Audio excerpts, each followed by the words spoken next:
Hey everyone, and welcome back. Today's deep dive is on something I think we all struggle with sometimes, self-love.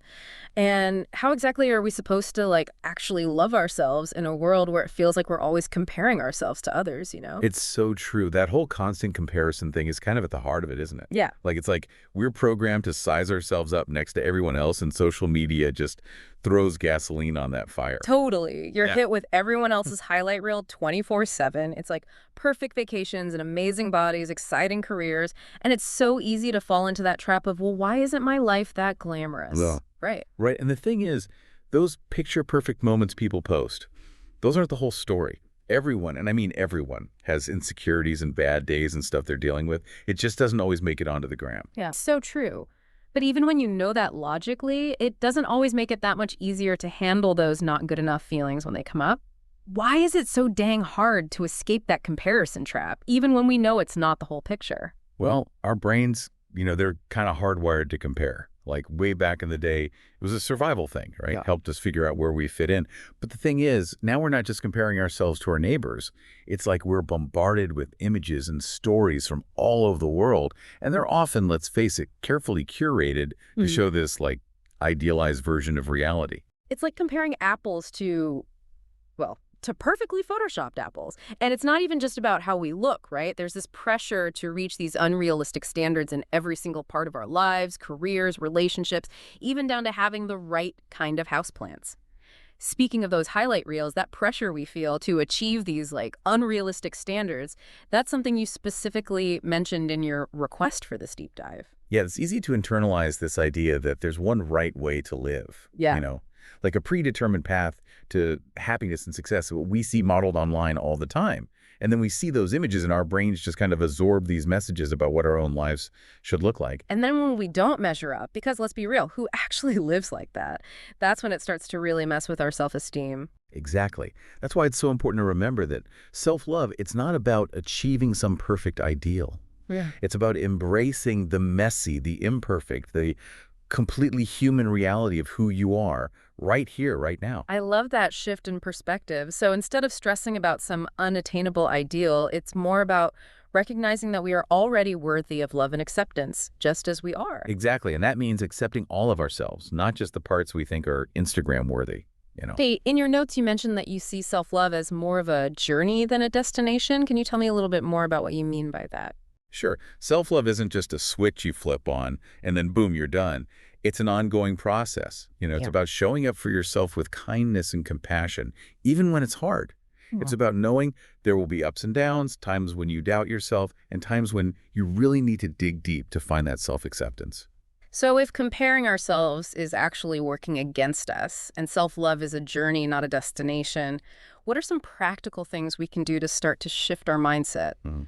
Besides just checking our phones in the ocean. I mean, it's tempting, but not exactly practical. Right? We need sustainable strategies here if we're going to navigate, the modern world. Hmm. And that's where mindfulness comes in. Mindfulness. I knew we'd get to that.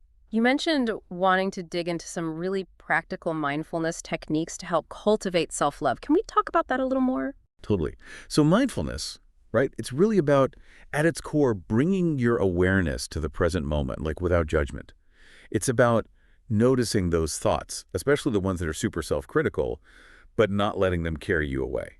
So next time you're scrolling through social media and you get that pang of envy, try just observing it. Okay, so instead of going straight to, oh my gosh, my life will never be that awesome, it's more about pausing and being like, huh, I'm having this thought that my life is boring compared to this. Interesting. Where is that thought coming from? What am I actually feeling right now? Yeah, exactly. You're not judging yourself. You're just acknowledging the thought and the feelings without letting them, hijack your self-worth. You're creating space to make a choice about how to respond instead of just reacting out of insecurity. That makes a lot of sense. Like we're training ourselves to be more aware of those thought patterns so we can start changing them, right? Exactly. And speaking of positive changes, you mentioned in your notes that you were interested in affirmations for self-love. I know some people think they're a little cheesy. What are your thoughts on what makes them actually effective? Oh, I totally get that. The woo-woo factor can be a lot. I think it helps to think of affirmations less about like instantly believing something, Mhm. and more about consciously shifting the way you talk to yourself inside your own head. Okay. You know, if we're constantly bombarded with stuff that makes us feel not good enough, affirmations are a way to actually fight back against that negativity with beliefs that are more empowering. So it's almost like intentionally rewiring those neural pathways, right? Yeah. Feeding our minds a different story. Instead of constantly replaying those old messages of, I'm not good enough, I'm not good enough, we start introducing new messages of, I am worthy, I am capable. Yes, exactly. Yeah. And finding affirmations that really resonate with you, that feel genuine and personal to your experience, that's key. So instead of using something generic like, I am successful, you might try something like, I am capable of achieving my goals, or, I'm worthy of chasing my dreams, something like that. Yeah, that makes sense. Focusing on concrete actions, values, it makes it feel so much more real and actionable. Right. And that actually connects to another thing you brought up in your request, that difference between external validation versus internal validation. Because when we're always looking for that validation from other, the likes, the comments, needing someone to tell us we're good enough, we're kind of giving our power away. Hmm. It's like we're saying, my worth depends entirely on what you think of me. And that is just setting yourself up for a world of hurt, right? Yeah. Because that kind of external validation is so fleeting. Like, it can go away in an instant and leave you feeling empty. I mean, is that something you've dealt with? How often are you looking outward for that validation, that acceptance? I mean, it's something I'm definitely aware of in my own life, Yeah. And it's a process, right? Like, learning to catch myself doing it and then consciously trying to shift back to that place of like inner knowing and self-acceptance. Because that's where true self-worth comes from. It Yeah. comes from inside. Recognizing your own values, your own strengths, your accomplishments. It doesn't come from chasing approval from other people or needing them to tell you you're doing a good job. Yeah, it's about deciding what success means for you and not letting other people define it, right? Mhm. Asking yourself, okay, what matters to me? What lights me up? How do I want to show up in the world? It's about getting really clear on those values so that you can make choices that feel right for you, that feel fulfilling, whether other people get it or not. Yes, exactly. It's about you getting to tell your own story, Yeah. stepping into your power. And speaking of embracing those different narratives we all have, you brought up a really important distinction in your notes about the difference between self-love and self-compassion. It's subtle, but man, is it ever important. What are your thoughts? Yeah, it's funny. Sometimes just that phrase, loving myself, it can feel a little overwhelming, even unattainable, maybe. Like, am I just supposed to be walking around in a constant state of self-adoration, even on the days when, like, getting out of bed is a struggle? Yeah. Focusing on self-compassion just feels more doable, you know? I hear that. And you're right. Self-compassion can be so much more gentle, a much more sustainable approach, especially when things are tough. It's about giving yourself that kindness, that understanding, even when you screw up or you don't live up to your own expectations, or even if you're just having a really crummy day. Totally. It's like being your own best friend, right? Not the friend that's judging you or criticizing you, but the one who will actually listen and let you cry on their shoulder when you need it. Mm. The one who will remind you that, hey, you're doing the best you can with what you've got. Instead of beating yourself up when you make a mistake, self-compassion is like, okay, so you messed up. That happens. Everyone makes mistakes. What can you learn from it? How can you move forward and like be kinder to yourself about it? Exactly. It's about recognizing that we're all works in progress. Right. And that imperfection is not some terrible flaw. It's just part of being human. It's about making space for all of it, the good, the bad, the messy, the beautiful, and just meeting ourselves with compassion every step of the way. Yes, absolutely.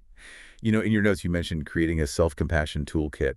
I love that visual. What kind of tools do you think would be especially valuable for people listening to try out? Oh, I love that toolkit idea, having like actual practices you can turn to when you need to tap into that self-compassion, So what would you put in your self-compassion toolkit? Honestly, journaling is a big one for me.